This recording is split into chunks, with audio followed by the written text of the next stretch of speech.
stepped into the gas station's garage. It was dark and quiet. The place was a mess. It looked like someone trashed the place or that there'd been some kind of fight. Light spilled into the room through an open door at the back, and I made my way toward it. Without any warning, I was blinded by a bright light. An old portable TV on the shelf had come alive by itself. Impossibly, I could see myself on the screen, talking like a madman.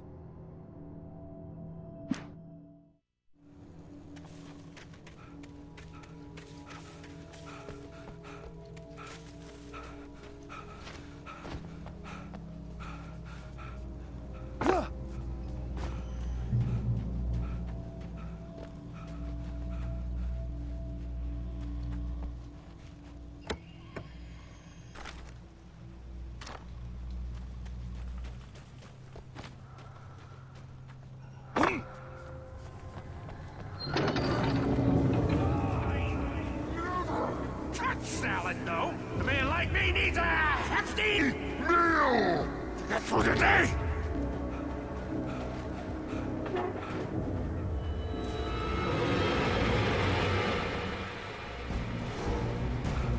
We enjoy the magnificent.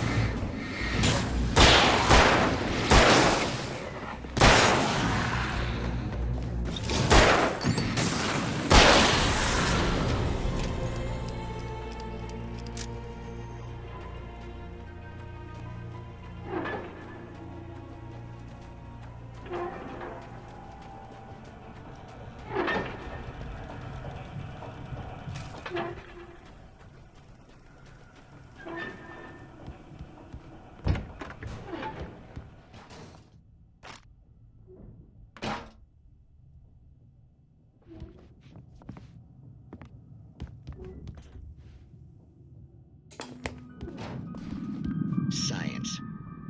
It bestows immortality on those who advance it to elevate all of mankind. Newton, Einstein, Sagan, princes among men. But the price for such a legacy is steep indeed. In Night Springs. Tonight's episode, a quantum suicide.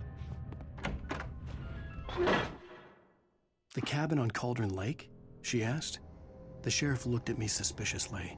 The early morning light flooded through the office windows. I would probably never have gotten out of the woods alive without her help, but I couldn't tell her the truth of what I'd faced the previous night. She'd think I was lying or crazy. She'd lock me up, and she wouldn't help me find Alice.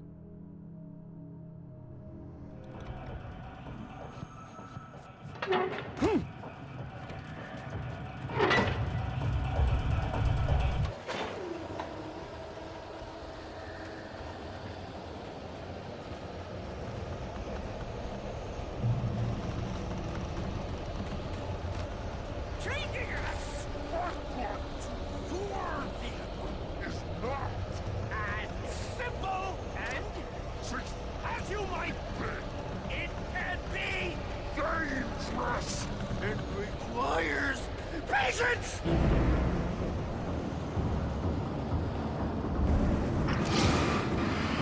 No.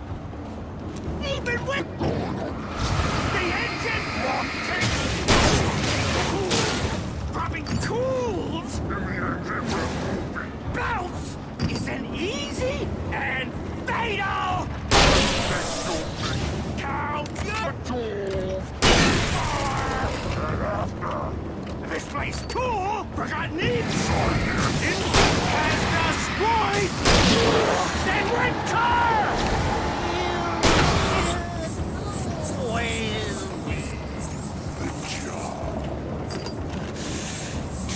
Professional!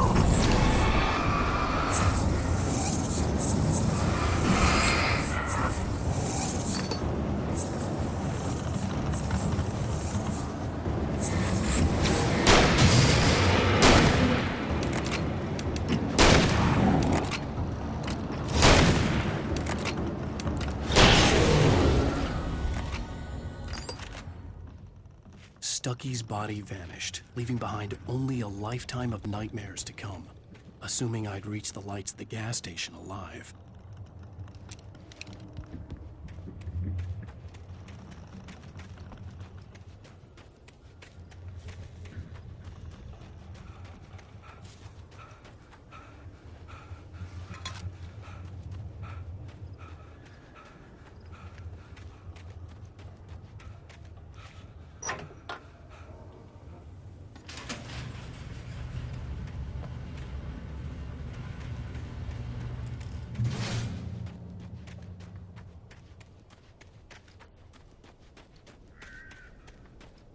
I recognized the parade float I had seen in Bright Falls when I first arrived with Alice.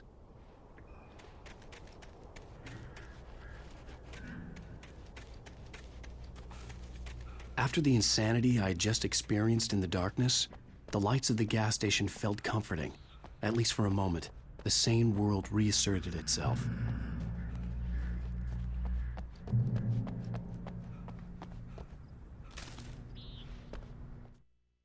Stucky spat on the garage floor and tried to shake the cobwebs from his head. Ever since the couple never showed to pick up the keys, things had been fuzzy. Something, a feeling caught his attention. Stucky looked up and stared as his brain tried in vain to process the horror before him. He stumbled back, knocking over a can of oil. A black pool spread across the floor while he struggled for a brief moment, then let go as the unrelenting darkness engulfed him.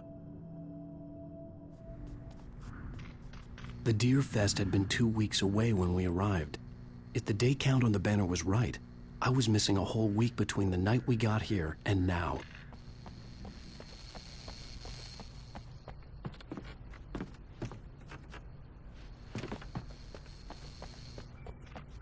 The garage was a mess. It looked like someone had trashed the place, or that there'd been some kind of fight.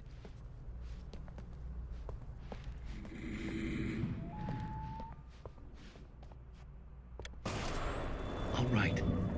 I'll keep writing. Outside, there's only darkness. Outside the cabin, outside the story, there's only darkness. I can feel her presence in the dark. Just now, I could smell her perfume in the room. I'll reach her. I'll fix it up. I'll bring her back. The story will come true. If I stop, she's lost.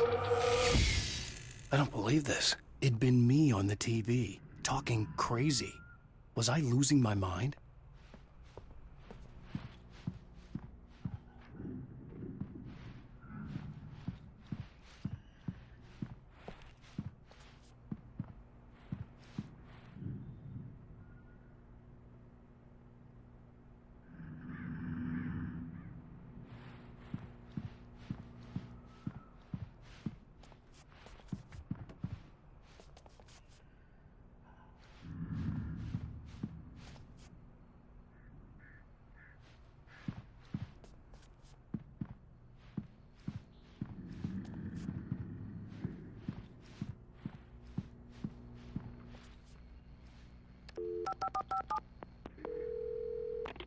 Bright Falls Sheriff Station.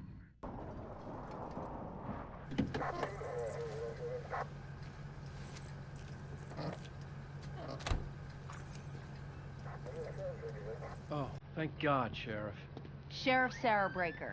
You are... I'm Alan Wake. But listen, I was in a car crash. My wife, Alice, she's missing. Calm down, Mr. Wake. We were staying in a cabin on the island, on Cauldron Lake. There's no island on Cauldron Lake. Not since the big eruption in the 70s.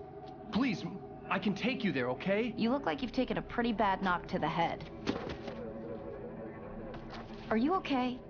Listen. We'll figure this out. Please get in the car. We'll swing by the lake and then we'll go to the station, okay? Mr. Wake, have you seen Stucky, the guy who owns this place? I realized I couldn't tell her what had happened in the forest. She wouldn't have believed me. And then she wouldn't have helped me with Alice.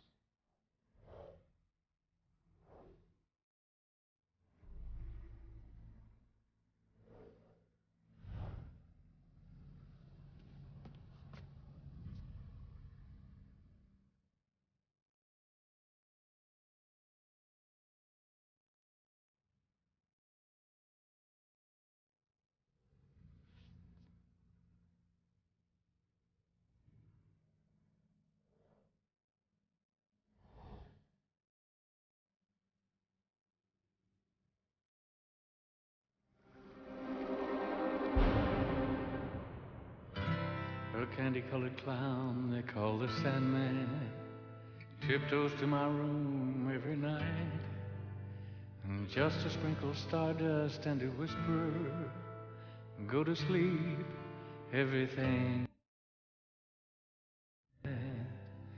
I close my eyes, then I drift away